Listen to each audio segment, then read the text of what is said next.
কথাই আছে মাছে ভাতে বাঙালি। তারপর যদি হয় দুপুরবেলা গরম গরম ভাতের সাথে এরকম একটা টেস্টি টেস্টি মাছের ঝোল। হাতের কাছে থাকা দুটো মশলা ব্যবহার করে যে এত টেস্টি মাছের ঝোল হতে পারে সেটা আপনারা খাওয়ার পরেই বুঝতে পারবেন। নমস্কার বন্ধুরা, শ্বশুর বৌমা রান্নাঘর অ্যান্ড ব্লগ চ্যানেলে সকলকে স্বাগত। তাহলে কি করে তৈরি করব সেটাই দেখে নেওয়া যাক। এইখানে প্রথমে আমি নিয়েছি কাতলা মাছ, আর মাছগুলোকে ভালো করে জল দিয়ে ধুয়ে রেখেছি।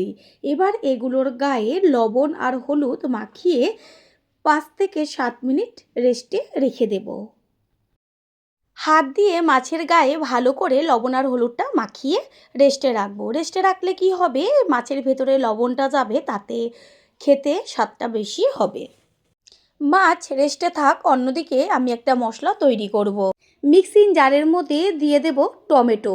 এইখানে আমি একটা বড় সাইজের টমেটো কেটে নিয়েছি, আর তার মধ্যে থাকা বীজগুলোকে ফেলে দিয়ে ভালো করে জল দিয়ে ধুয়ে নিয়েছি। এরপরে এর মধ্যে দিয়ে দেব ছোট ছোট করে টুকরো করে নেওয়া 1.5 ইঞ্চি পরিমাণ আদা। তারপর দেব ঝালের জন্য কাঁচা লঙ্কা, যে যেমন ঝাল খাবে সেই অনুযায়ী কাঁচা লঙ্কাটা ব্যবহার করবেন। দেব বেশ কিছুটা পরিমাণ ধনেপাতা। অবশ্যই এই মশলা কটা ব্যবহার করবেন। সামান্য একটু জল দিয়ে পেস্ট করে নেব। মশলাটা পেস্ট করে নিতে নিতে এইদিকে গ্যাসের ওভেনে কড়াই বসিয়ে কড়াইটা গরম করে নিয়েছি। এরপর দিয়ে দিচ্ছি সর্ষের তেল। তেলটা একটু বেশি পরিমাণেই দিয়েছি, তেলের থেকে ধুয়ো ওঠা শুরু করেছে। এই পর্যায়ে দিয়ে দিচ্ছি লবণ। লবণটা দিলে পরে কি হবে, এই যে তেলের মধ্যে মাছটা দেওয়া হলো, তাহলে তেল চারদিকে ছিটবে না। গ্যাসের ফ্লেম মিডিয়ামে রেখে এবার আস্তে আস্তে একটা করে মাছ গরম তেলের মধ্যে ছেড়ে দেব। নিচের দিকটা কিছুক্ষণ ভাজা হওয়ার পরে উল্টে দিতে হবে ওপরের পিঠটা হবার জন্য। ঠিক এইভাবে এপিঠ ওপিঠ করে মাছগুলোকে দুই পিঠই পুরো লাল লাল করে ভেজে নেব।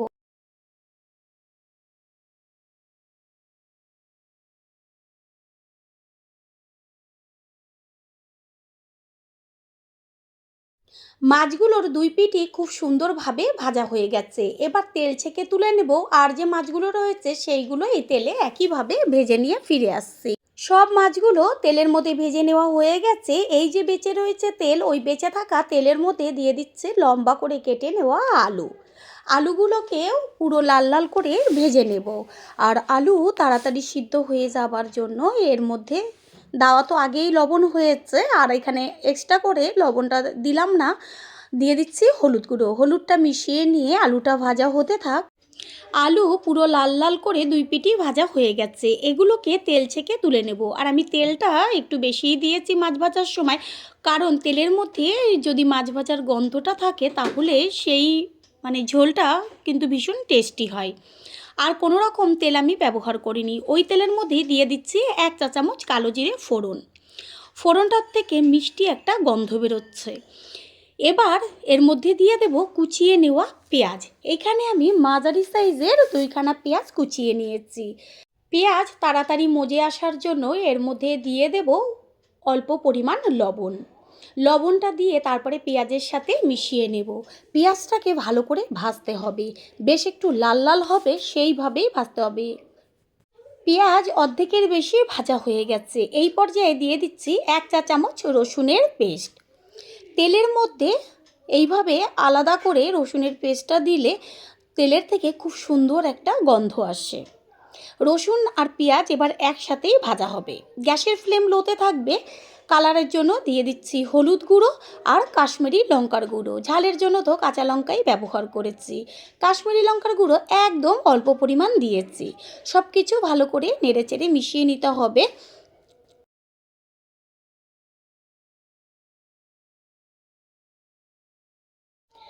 এই যে মশলাটা পেস্ট করে রেখেছিলাম, টমেটো, ধনেপাতা, কাঁচা লঙ্কা আর আদা, এবার এই মশলাটাকে এর মধ্যে দিয়ে দেব।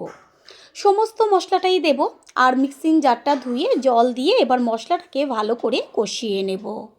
মশলার মধ্যে দেব স্বাদ অনুযায়ী লবণ। আগে পেঁয়াজের মধ্যে লবণ অল্প করে দিয়েছি, আর মিক্সিং জারটা ধুয়ে মশলার মধ্যে দিয়ে দেওয়া হলো। গ্যাসের ফ্লেম হাই করে প্রথমে একটুখানি কষিয়ে নেওয়ার পরে গ্যাসের ফ্লেম মিডিয়াম টু লোয়ে রেখে কষাবো। মশলা কষানো হতে থাক। গ্যাসের অন্য ওভেনে একটা ফ্রাই প্যান বসিয়ে গ্যাসের ফ্লেম লো করে তার মধ্যে দিয়ে দিচ্ছি 1 চা চামচ সাদা জিরে আর 1 চা চামচ কালো জিরে। সাদা জিরে ও কালো জিরেটা শুকনো খোলায় খুব ভালো করে ভেজে নেব। এমনভাবে ভাজতে হবে যেন পুড়ে না যায়। আর একটা দেব তেজপাতা। মশলার মধ্যে ফোড়ন হিসাবে তো তেজপাতা ব্যবহার করেছেন। এইভাবে শুকনো খোলায় জিরে, কালো জিরে আর তেজপাতা একসাথে ভেজে নিয়ে রান্নাটা করবেন। তাহলে বুঝতে পারবেন যে কতখানি টেস্টি হতে পারে মাছের ঝোল।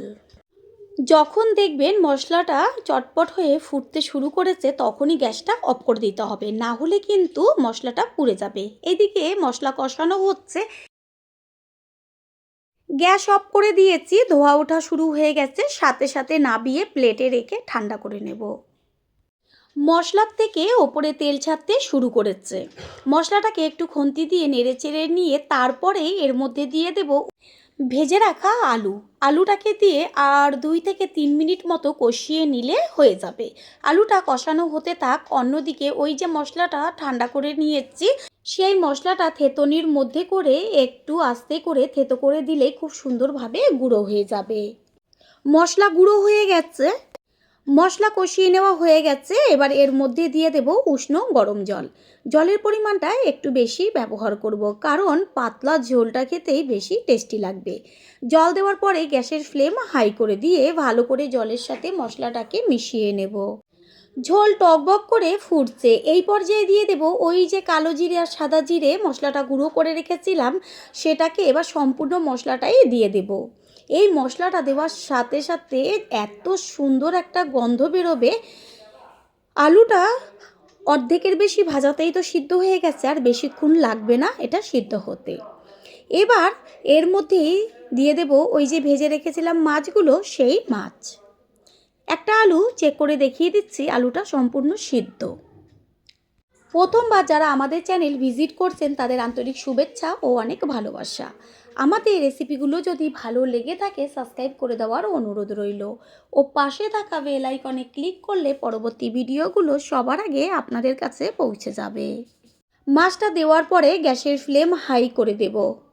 ঝোল চেক করে নিয়েছি, একটু লবণের প্রয়োজন, সেই কারণে 1/2 চা চামচ লবণ দিয়ে ভালো করে লবণটাকে সব কিছুর সাথে নেড়েচেড়ে মিশিয়ে নেওয়া হলো।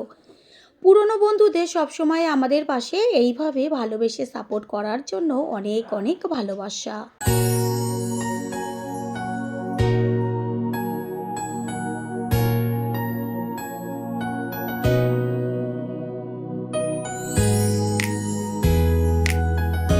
মাছের ঝোল একদম রেডি হয়ে গেছে, আর কোনো রকম মশলা এখানে ব্যবহার করব না। গ্যাস অফ করে দেব। মাছটাকে একটা পাত্রে তুলে নিচ্ছি। তৈরি হয়ে গেল আজকের রেসিপি। আশা করি রেসিপিটি ভালো লাগলো। আর যদি ভালো লেগে থাকে একটা লাইক, কমেন্ট, পারলে একটা শেয়ার করে অবশ্যই জানাবেন। আপনাদের দেওয়া একটা লাইক ও একটা লাইকের পাশে থাকা হাইপ আর একটা শেয়ার আমাদের কাছে অনেক অনেক গুরুত্বপূর্ণ। All friend, thanks for watching my video.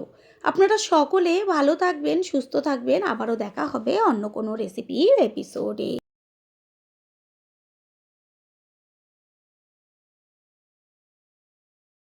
আজ শেয়ার করব সজনে ডাঁটা ও আলু দিয়ে দুর্দান্ত স্বাদের একটা রেসিপি, যেটা নাকি বাচ্চা থেকে বড় সকলেই চেটেপুটে খেয়ে নেবে গরম গরম ভাতের সাথে। নমস্কার বন্ধুরা, শ্বশুর বৌমা রান্নাঘর অ্যান্ড ব্লগ চ্যানেলে সকলকে স্বাগত। তাহলে কি করে তৈরি করব সেটাই দেখে নেওয়া যাক। সবার প্রথমে এইখানে সজনে ডাঁটা নিয়েছি, আর সজনে ডাঁটাগুলোকে কেটে নিয়ে ফিরে আসছি। সজনে ডাঁটাগুলোকে কেটে জলে ভিজিয়ে রেখেছি, আর আমি আর কেটে নেওয়াটা শেয়ার করলাম না। সজনে ডাঁটা দুই পাশের দিকটা কেটে আস্তে করে এক পাশটা টান দিলে বেশ একটা খোসা গায়ের থেকে চলে আসে। এইভাবে সজনে ডাঁটাগুলোকে কেটে নিতে হয়। হাতে তুলে দেখিয়ে দিচ্ছি যে সজনে ডাঁটার গায়ের থেকে খোসাটা আস্তে করে উল্টোভাবে টান দিলেই পুরো খোসাটা উঠে চলে আসে। এগুলোকে জল পাল্টে 2-3 বার ধুয়ে জল ছেঁকে একটা পাত্রে তুলে রেখেছি। গ্যাসের ওভেনে কড়াই বসিয়ে কড়াইটা গরম হয়ে গেলে দেব অল্প পরিমাণ সর্ষের তেল। আপনারা চাইলে সাদা তেলও ব্যবহার করতে পারেন। তেলের মধ্যে দেব সামান্য পরিমাণ লবণ। তারপরেই এর মধ্যে আগে থেকে ডুমো করে কেটে রেখেছিলাম আলু, সেই আলুগুলোকে তেলে দিয়ে দেব। লবণটা দেওয়ার কারণ হচ্ছে এই যে এখন আলুটা দেওয়া হলো তেলে, তাহলে তেলটা চারদিকে ছিটবে। লবণটা দেওয়ার কারণে তেল আর চারদিকে ছিটবে না। ভালো করে তেলের সাথে নেড়েচেড়ে মিশিয়ে নেব। আলুর মধ্যে কালারের জন্য দিয়ে দেব ছোটো চামচের হাফ চা চামচ পরিমাণ হলুদ গুঁড়ো। হলুদটাকে মিশিয়ে নিয়ে আলুটাকে বেশ ভালো করে ভাজতে হবে। সজনে ডাঁটার মধ্যে থাকে অনেক গুণাগুণ, সেটা সকলেই কম বেশি জেনে থাকবেন। সেই কারণে বাচ্চা থেকে বড় সকলেরই সজনে ডাঁটাটা ঋতু চেঞ্জের সাথে সাথে বসন্তকালে প্রচুর পরিমাণে খাওয়া দরকার। এমনভাবে রান্নাটা করব যেন সকলেই চেটেপুটে খেয়ে নেয়। আলু 40% মতন ভেজে নিয়েছি। এরপরে দিয়ে দিচ্ছি সজনে ডাঁটা। এবার সজনে ডাঁটা আলুর সাথে ভাজা হতে থাকবে গ্যাসের ফ্লেম লো টু মিডিয়ামে রেখে।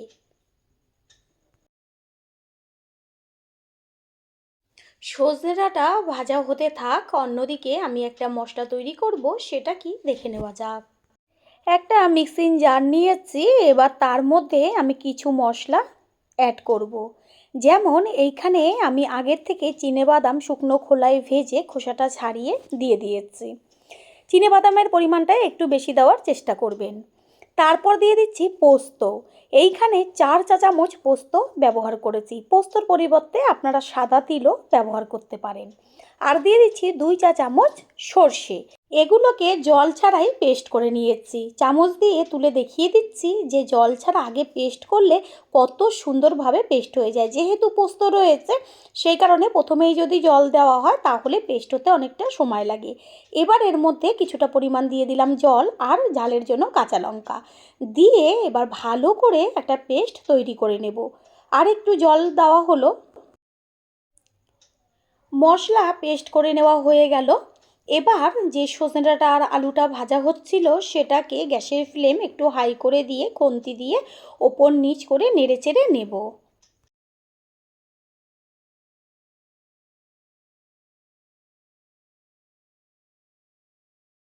সজনে ডাঁটা আর আলু খুব সুন্দরভাবে ভাজা হয়ে গেছে।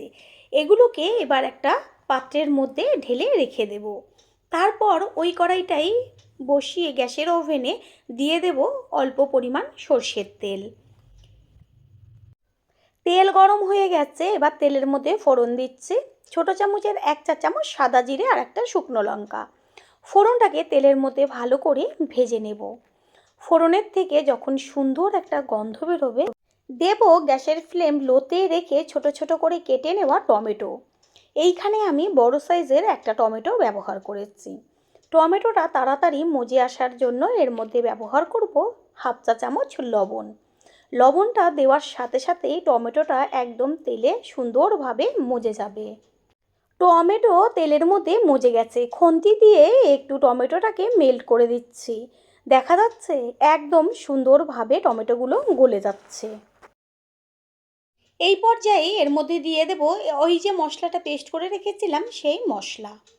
সামান্য একটু মিক্সিং জারটা ধুয়ে জল দিয়ে দিলাম। তারপর গ্যাসের ফ্লেম মিডিয়ামে রেখে মশলাটা তেলের সাথে ভালো করে মিশিয়ে নিয়ে কষিয়ে নিতে হবে। বেশিক্ষণ কষাবার দরকার নেই।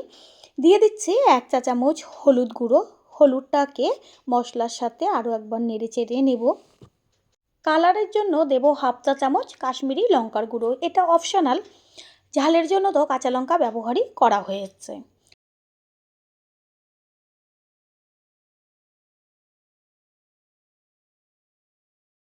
3 থেকে 4 মিনিটের মধ্যেই দেখবেন মশলার ওপরে বেশ হালকা তেল ছাড়ছে। খুন্তি দিয়ে একটু নেড়েচেড়ে দিতে হবে। তারপরে এর মধ্যে দিয়ে দেব যে সজনে ডাঁটা আর আলুটা ভেজে রেখেছি সেইগুলোকে। সজনে ডাঁটা আর আলু দিয়ে সাথে সাথে কিন্তু জল দেবেন না। আরও 1.5 থেকে 2 মিনিট গ্যাসের ফ্লেম লোতে রেখে এইভাবে কষিয়ে নিতে হবে। পুরনো বন্ধুদের সবসময় আমাদের পাশে এইভাবে ভালোবেসে সাপোর্ট করার জন্য অনেক অনেক ভালোবাসা। ভালো করে কষিয়ে নেওয়া হয়ে গেছে। এবার এর মধ্যে গ্যাসের ফ্লেম হাই করে দিয়ে দিয়ে দিচ্ছে উষ্ণ গরম জল। উষ্ণ গরম জল দিলে রান্নার টেস্টটা দ্বিগুণ বেড়ে যায়। ঝোল টকবক করে ফুটতে শুরু করেছে।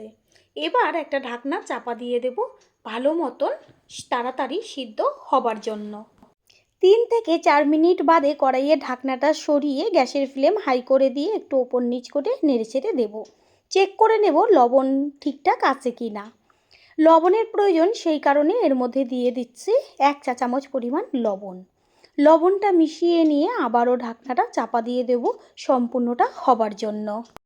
প্রথমবার যারা আমাদের চ্যানেল ভিজিট করছেন তাদের আন্তরিক শুভেচ্ছা ও অনেক ভালোবাসা। আমাদের রেসিপিগুলো যদি ভালো লেগে থাকে সাবস্ক্রাইব করে দেওয়ার অনুরোধ রইল ও পাশে থাকা বেল আইকনে ক্লিক করলে পরবর্তী ভিডিওগুলো সবার আগে আপনাদের কাছে পৌঁছে যাবে। একটু বাদে ঢাকনাটা সরিয়ে নিয়ে তারপর খুন্তি দিয়ে চেক করে নিচ্ছি আলু সিদ্ধ হলো কিনা। আলু সুন্দরভাবে সিদ্ধ হয়ে গেছে, আর এটা বেশ একটু হালকা ঝোলঝোল থাকবে, সেটাই খেতে কিন্তু ভালো লাগে। সমস্ত কিছুর ব্যালেন্সটা ঠিক রাখার জন্য দিয়ে দিচ্ছি 1/2 চা চামচ পরিমাণ চিনি। চিনিটাকে মিশিয়ে নেব, আর টেস্টটা আরও টেস্টি হবার জন্য এর মধ্যে দিয়ে দিচ্ছি 1 চা চামচ পরিমাণ কাঁচা সর্ষের তেল। এই কাঁচা সর্ষের তেলটা কেউ স্কিপ করবেন না, এত টেস্টটা দ্বিগুণ বাড়িয়ে দেয় যেটা নাকি খাওয়ার পরেই বুঝতে পারবেন। গ্যাস অফ করে দেব, আর সবশেষে দিয়ে দেব বেশ কিছুটা পরিমাণ কুচিয়ে নেওয়া ধনেপাতা। ধনেপাতাটা দিয়ে কিছুক্ষণ একটু ঢাকনা চাপা দিয়ে দেব।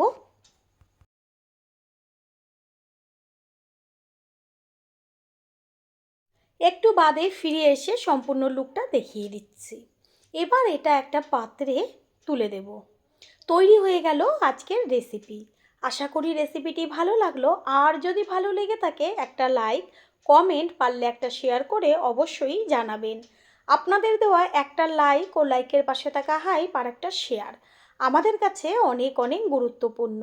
All friend, thanks for watching my video.